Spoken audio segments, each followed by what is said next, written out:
Welcome everybody to today's video on the Star Model 30M.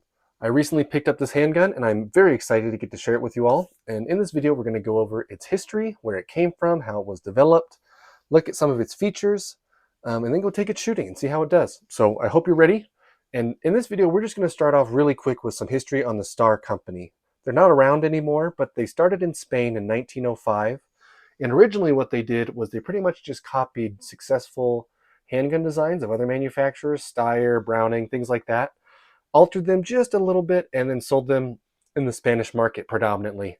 One example of that is this Star Model BM, which hopefully you can see is very 1911-esque, even though it isn't really a 1911. But you can see how they kind of took inspiration and design ideas from things like that, and then copied them.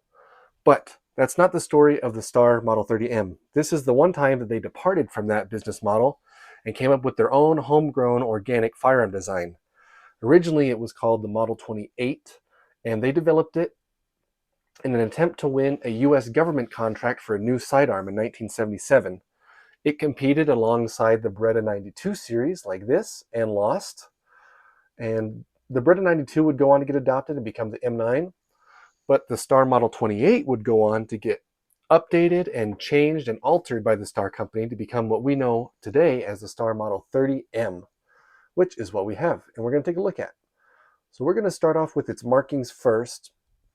Right here on the right side of the frame, we have our model number 30M, caliber 9mm parabellum, our serial number, and a NATO stamp. Not all the ones that are coming in right now have a NATO stamp. This one does. Not sure exactly what it is meant to designate, but it's cool that it has it. The serial number is down here at the bottom. It's also on the barrel. And also they numbered the magazines to the guns. So that's kind of neat. This one, all three of those serial numbers match, so that's good. If we flip the gun around, we have the Star logo, Ibar España in Spain.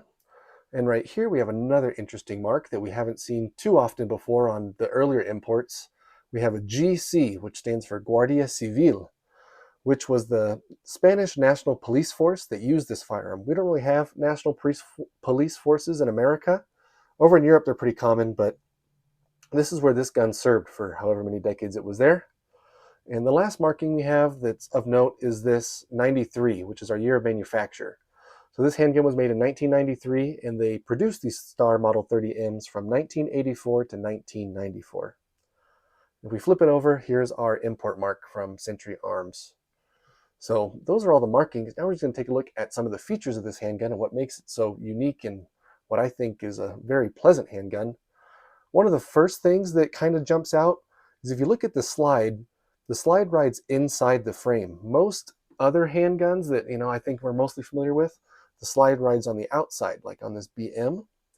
But on the Star Model 30, it rides inside, which gives you an interesting recoil impulse and keeps the slide up and away, very far away from your hand, if you can see that. So your hand's well protected. That's kind of cool. They are double single action. So here's single action. I'll put it on safe. Here's double action. And we just used the safety lever, and it's mounted on the side of the slide. And if you can tell, it's ambidextrous, which is a great feature that not a lot of handguns of this era had. And I'll show you really quick how that actually works. If you can see the firing pin right there, when we flip it to safe, it actually retracts the firing pin into the slide. Maybe you can see it pop back out. And so that keeps the gun extremely safe and means you can dry fire the gun on safe without wearing out your firing pin. That's a cool little feature if you care about that. Our sights are a simple set of two dots with a front bar that you line up, and they're adjustable for windage right there with that little screw. So again, that's a nice little commodity that we don't see too often. And finally, it's chambered at 9mm. It holds 15 rounds in these magazines.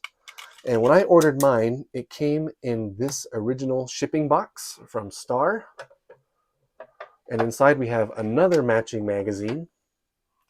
Serial number down there on the bottom. Some cleaning supplies and a little tiny screwdriver to help us adjust that rear sight if we wanted to for windage. And I'll take all these cleaning supplies out and just kind of look at this box for a second. It's kind of cool. This is the original box the gun came in 1993 with the serial number on it. Then I'm not exactly sure what these other stickers were from, if they were from, you know, the Spanish Arsenal or a retailer, but it says someone else bought this gun in April 2003, and it had a 24-month guarantee to April 2005. But yeah, that's kind of cool. So with all that out of the way, we're going to go take this Star 30M out to the range and see how it does. So I'll see you out there. All right, we're out here at the range this beautiful spring brisk day. We got our 30M, and we got just some cheap Magtech steel case 115 grain bullets to shoot. We've got 10 rounds loaded up, and we're going to take our first shot double action. And we're just going to see how it does. Very good.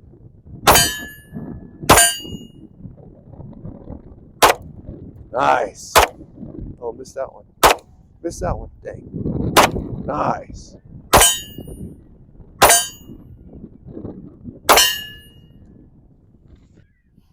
All right, we got a new spinner target down there. We're going to see if we can't have some fun with it. Oh, missed. There we go.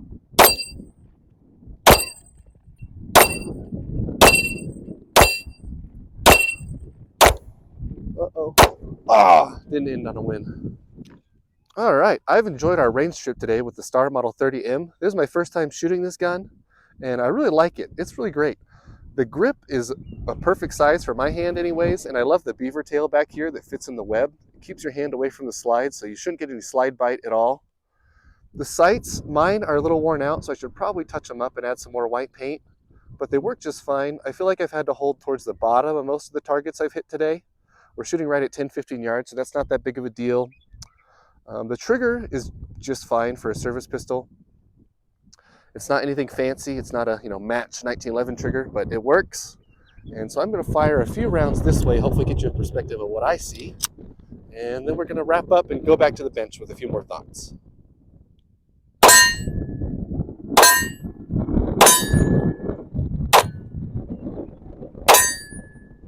There you go, Star Model 30M.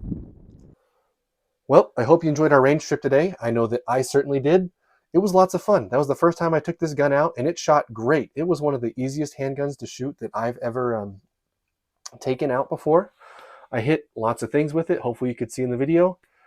After I stopped filming, we moved the target back about to 50 yards so we could shoot out with a couple rifles, and I pulled out the 30M and fired a few rounds at it. And out of the 5 rounds I shot, I hit it 3 times. So that was kind of cool, but I didn't get that on video, unfortunately. But I just wanted to end with a few more quick thoughts on why you should pick up one of these. Right now, on most online US retailers that are importing these, they're going for like $250 for everything you see in front of you today, which I think is an amazing value for what you get. This full-size steel handgun out of Spain with the cool history tied to it. I think if you want one of these, now is more than better the time to pick one up. And I just made a top 5 military surplus handguns you should consider getting this year. And this one is definitely on the list. So I'll link that video here if you want to go watch that. But yeah, I just want to end with saying thank you so much for watching. American Fun 351. We'll see you later and hope you have a great day.